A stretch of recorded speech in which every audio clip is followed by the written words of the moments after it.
ಕಮಲಾಪುರ ತಾಲೂಕಿನ ಓಕಳಿ ಪ್ರಾಥಮಿಕ ಕೃಷಿ ಪತ್ತಿನ ಸಹಕಾರಿ ಸಂಘದ ಅಧ್ಯಕ್ಷರಾಗಿ ಗುರುರಾಜ್ ಸಂಗಪ್ಪ ಬೊಮ್ಮಣ್ಣ ಹಾಗೂ ಉಪಾಧ್ಯಕ್ಷರಾಗಿ ಅಮೃತ್ ಭೀಮ್ಶಾ ಸೋಮವಾರ ಅವಿರೋಧವಾಗಿ ಆಯ್ಕೆಯಾಗಿದ್ದಾರೆ. ಒಟ್ಟು 9 ಸದಸ್ಯರು ಹಾಜರಾಗಿದ್ದು, ಅಧ್ಯಕ್ಷ ಸ್ಥಾನಕ್ಕೆ ಗುರುರಾಜ್ ಹಾಗೂ ಉಪಾಧ್ಯಕ್ಷ ಸ್ಥಾನಕ್ಕೆ ಅಮೃತ ತಲಾ ಒಬ್ಬರೇ ನಾಮಪತ್ರ ಸಲ್ಲಿಸಿದರು. ಹೀಗಾಗಿ ಅವರನ್ನು ಅವಿರೋಧವಾಗಿ ಆಯ್ಕೆ ಮಾಡಲಾಯಿತು. ಕಳೆದ ಬಾರಿಯೂ ಗುರುರಾಜ್ ಅವಿರೋಧವಾಗಿ ಆಯ್ಕೆಯಾಗಿದ್ದರು. ಬೆಂಬಲಿಗರು ಪಟಾಕಿ ಸಿಡಿಸಿ ಸಿಹಿ ಹಂಚಿ ಸಂಭ್ರಮಣೆ ಮಾಡಿದ್ದಾರೆ. ಕಮಲಾಪುರ ತಾಲೂಕು ಬಸವೇಶ್ವರ ಸೇವಾ ಸಮಿತಿ ಅಧ್ಯಕ್ಷ ಗುರುರಾಜ್ ಮಾಟ್ರು, ನಿವೃತ್ತ ಉಪನ್ಯಾಸಕ ಕೆ ಎಂ ಪಾಟೀಲ್, ರಾಜನಾಳ್, ಕಾಂಗ್ರೆಸ್ ಮುಖಂಡ ನಿಂಗಪ್ಪ ಪ್ರಬೋದ್ಕರ್, ಅನಿಲ್ ಇಟಗಿ, ವರ್ನಾಳ್, ರೇವಣಸಿದ್ದಪ್ಪ ಶೇರಿ, ಯುವರಾಜ್ ಮುಗುಳಿ, ರಮೇಶ್ ಬೊಮ್ಮಣ್ಣ, ವೀರೇಶ್ ಪಂಚಗಲ್ಲಿ, ಉಚ್ಚಪ್ಪ ಬಿರಾದಾರ್, ಚಂದ್ರಕಾಂತ್ ಜಮಾದಾರ್, ಕಲ್ಲಪ್ಪ ಪೂಜಾರಿ, ನವನಿಯಾಳ್, ಸುನೀಲ್ ಪಾಟೀಲ್, ಶರಣು ಕುಂಬಾರ್, ತಯ್ಯಬ್ ಚೌಧರಿ ಮತ್ತಿತರರು ಹಾಜರಿದ್ದರು.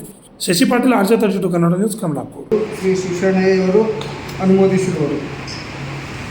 ಸಭೆಯು ಕೋರಮ್ ಆದ ಪ್ರಯುಕ್ತ ಆಯ್ಕೆ ಮಾಡಬೇಕಾದ ಸ್ಥಾನವು ಒಂದೇ ಇದ್ದು ಹಾಗೂ ನಾಮಪತ್ರವು ಕೂಡ ಒಂದೇ ಸ್ವೀಕೃತಿಯಾಗಿರುವುದರಿಂದ ಮುಂದಿನ 5 ವರ್ಷಗಳ ಅವಧಿಗೆ ಶ್ರೀ ಗುರುರಾಜ್ ತಂದೆ ಸಂಗಪ್ಪ ಸಾಕಿನ್ ನವನಹಳ್ಳಿಯವರು ಅಧ್ಯಕ್ಷ ಸ್ಥಾನಕ್ಕೆ ಅವಿರೋಧವಾಗಿ ಆಯ್ಕೆಯಾಗಿರುತ್ತಾರೆಂದು ಈ ಮೂಲಕ ಘೋಷಿಸಲಾಗಿದೆ.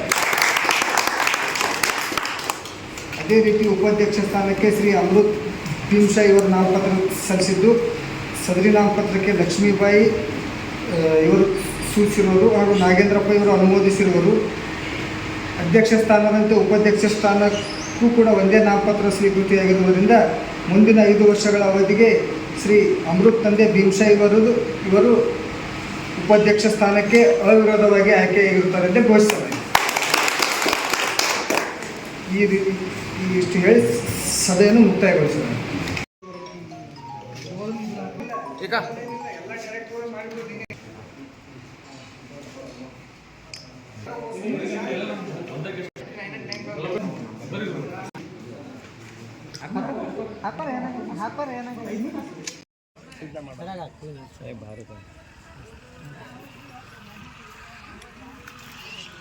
ನಿಂದ್ರ ಅಲ್ಲೇ ನಿಂತು ಫೋಟೋ ತಕ್ಕೋರ್ ನಿಂದ್ರ ನೀವು ಮುಗೋರಲ್ಲೇ ನಿಂದ್ರ ಸುಮ್ಮನೆ